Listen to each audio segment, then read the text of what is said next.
When I got involved in AGC, my dad didn't like to go to meetings, and he said, go and learn something. So I went and represented our company, and did I ever learn something? I was so blessed to get to sit beside some very intelligent, very successful contractors, and they shared with me and mentored me. And I can't think of one negative experience in my entire career of being involved with AGC. I mean, the relationship and the camaraderie in AGC, if it wasn't here, the industry would be a complete freaking mess, if you ask me. I mean, we live in a world today where we're more disconnected as individuals than we've ever been.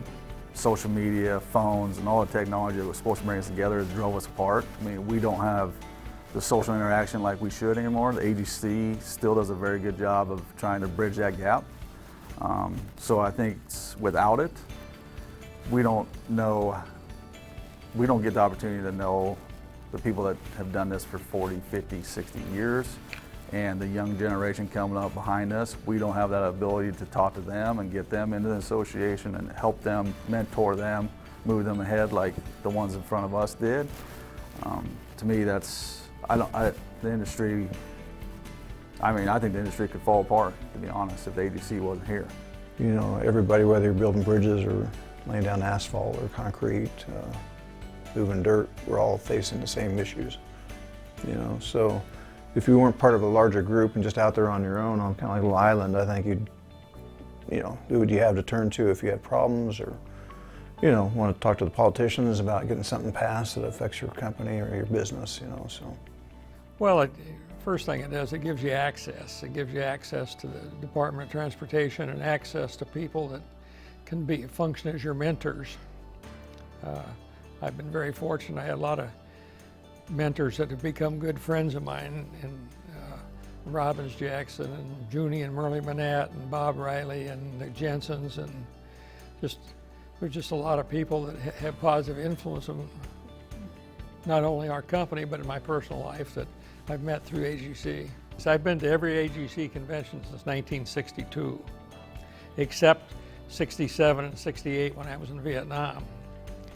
And I'm kind of raised in an AGC culture because my father was a small contractor, and I think they joined the AGC of Iowa in '46. So I've known about it and understood its value my entire life. Our relationships have been built through the AGC organization since day one.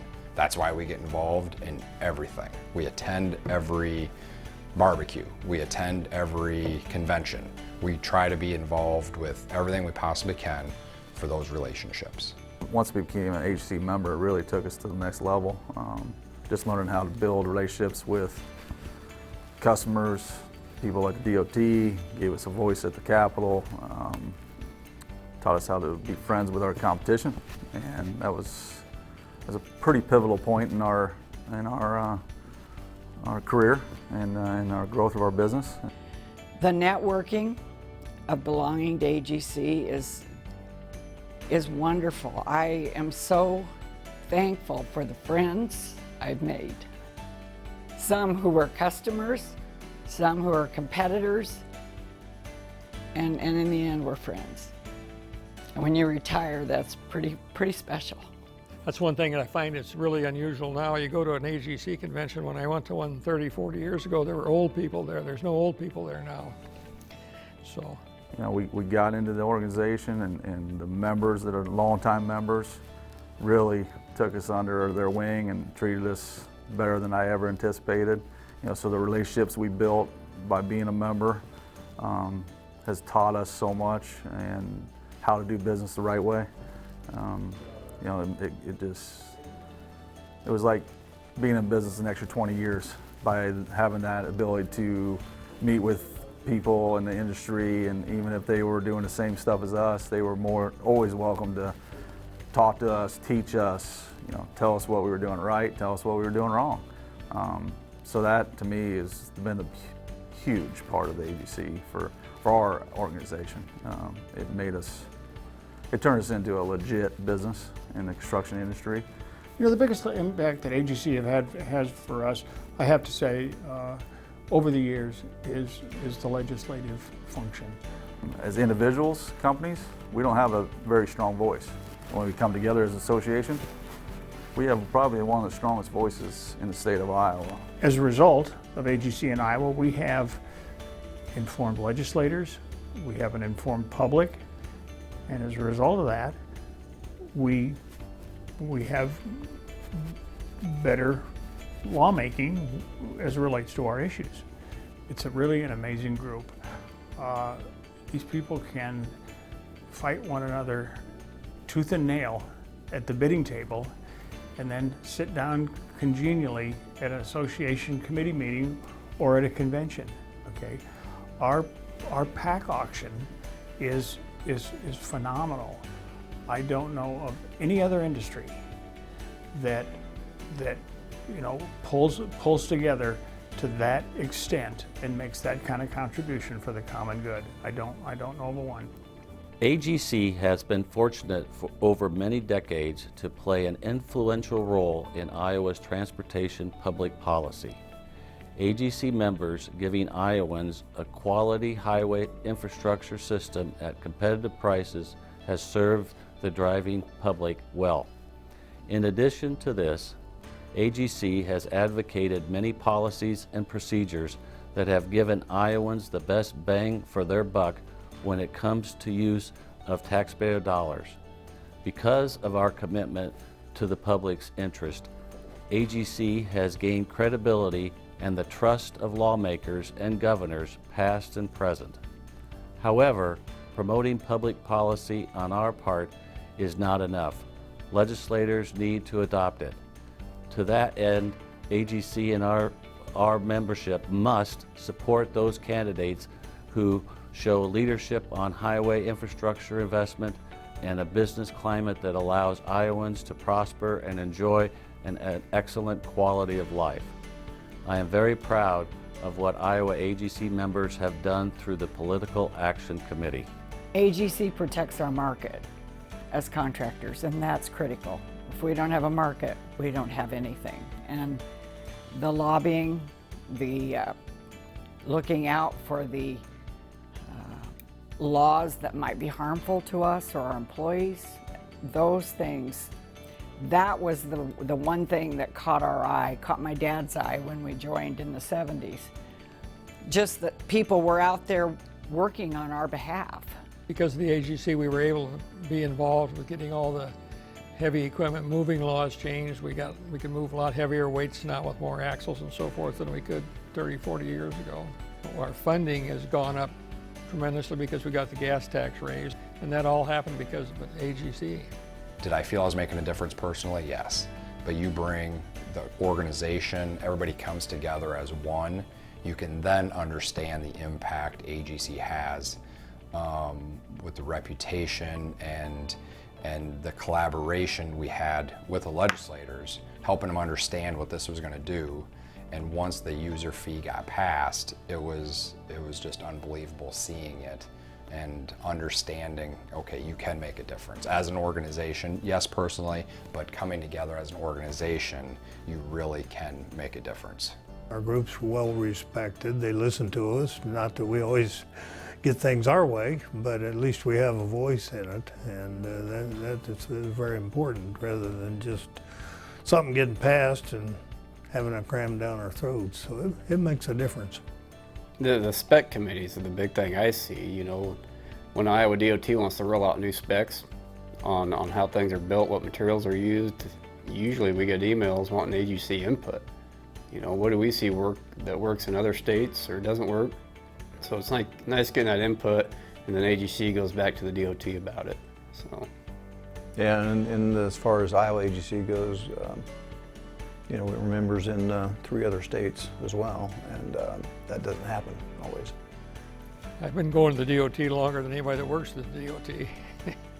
and now we have 2nd and 3rd generation PCI employees that are going down there and on spec committees and DVE committees and stuff like that, which is really, that stuff's important. You can't just sit back and complain about problems unless you're willing to try and help fix them. I've talked to people from one state in particular where when they're successful bidder on a construction project, their first call is to their lawyer. It's, you know, I mean, it just, you know, horrible, you know, horrible relationships. And we don't have that at all, and I'm really proud of that. Having worked in my own business in 27 states, I know for a fact the Iowa DOT and the AGC of Iowa are a partnership that people just admire and respect. But that's been worked too by many contractors who have sat across the table and hammered it out, and let's do this together for the good of the industry. I marvel at that every day. I think I speak not only for our company, I think I speak for the industry. Our number one challenge right now is workforce. We cannot hire enough qualified laborers, skilled laborers, operators. I think one of the biggest challenge is having enough help to do the jobs. I mean, by far, I think everyone is, and this didn't just happen. This has been building for a number of years.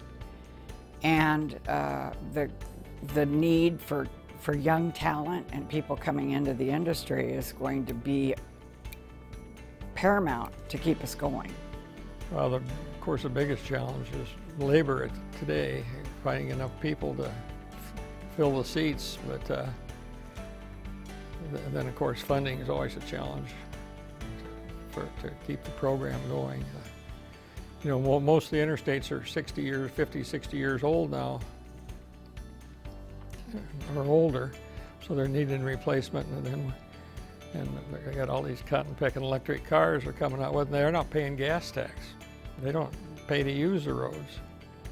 So we have to come up with some way that's equitable funding for all the users. Which is another point. You know, our infrastructure's wearing out. You know, the interstate days, I was involved in the early interstate days. Jesse replaced a bridge I built here 3 or 4 years ago. Found one of the tools he left in the dirt. Up here on the interstate. Yep. So, you know, they were, I think, originally designed for 50 years. Well, many of them have exceeded that already, and the traffic has been a lot heavier, so. Yeah, for many years we were told not to bury our tools, and this crew dug out a pipe wrench that had the name Harlan written on that. Yep, no denying it. We got our first computer in 1979 in my little business, and the floppy disks were as big as a 78 record. It was amazing to me towards the end of my working career how the technology had brought us forward so quickly. I remember literally calling the local sheriff in a county we were working and ask him to drive out to the job and tell my dad to call the office. I needed to talk to him. We're in the asphalt business here, and running an asphalt plant has gone from pulling levers to pushing buttons to a computer screen, a keyboard, and a mouse pad. You know, out on the job, we've gone from, you know, wondering when the next load's going to be there, to looking on our phone and seeing all the trucks, where they're at, what direction they're traveling in, and how fast they're going. Well, I went to college. I went to college with not even a calculator. We had slide rules, and so of course now everything is computerized. And our machines work off of GPS from the sky instead of setting stakes, and our machines are mostly air conditioned and heated and climate controlled, and the technology has changed the safety aspect for our workers. It's changed our productivity, and it just keeps changing, just keeps getting better. You think it could never get better, and it just keeps getting better all the time.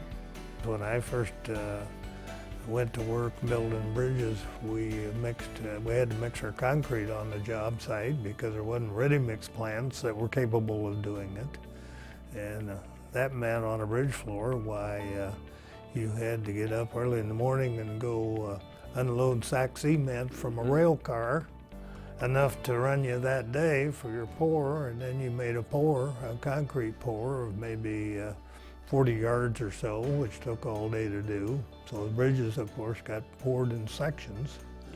And I can remember when we poured our first bridge full length. That was a big event, and now it's very commonplace. It was never something that I felt like there were roadblocks. And a lot of women said, well, you've blazed a trail. I said, no, I didn't. I just worked. I just did my job and tried to do it well. And the industry supported me, and I supported the industry. We're very competitive with each other, even each of us in our own industry. But yet when the letting's over and someone's named the low bidder, the other contractors may loan him the forms or even a piece of equipment to build it with. So it's that sort of relationship. Some of my best friends over the years have been my competitors, but that didn't keep us from going head to head at letting time. And I'm pretty honored to be able to say that I was a AGC president at one point in my career, and then you look at the list of the past presidents, and there's some studs on that list. I mean, these are the guys that have done it right for 40, 50, 60 years, and then some of them are passed on, and their organizations have lasted 40, 50 years without them. I mean, there's a legacy there that's pretty amazing. I can't quantify how much by volunteering at the AGC, I can't even quantify what it's given me in return. Just personally, with the friendships, with work-wise, I mean, our company has benefited by the volunteers. That's why I put our guys on committees. I put our people on committees. It's because we are gonna volunteer in organizations because you have no idea what the return is. It's there, you just can't quantify it. What I would say, get involved with the AGC, take advantage of all the committees that they have, participate, get your money's worth, you know what I'm saying? It's not and it's hard to take time away when you're doing the work, but it's a good investment in time to participate and be part of the solution, not just part of just don't complain when things aren't working the way you like them. Go in and help make the changes that make it better.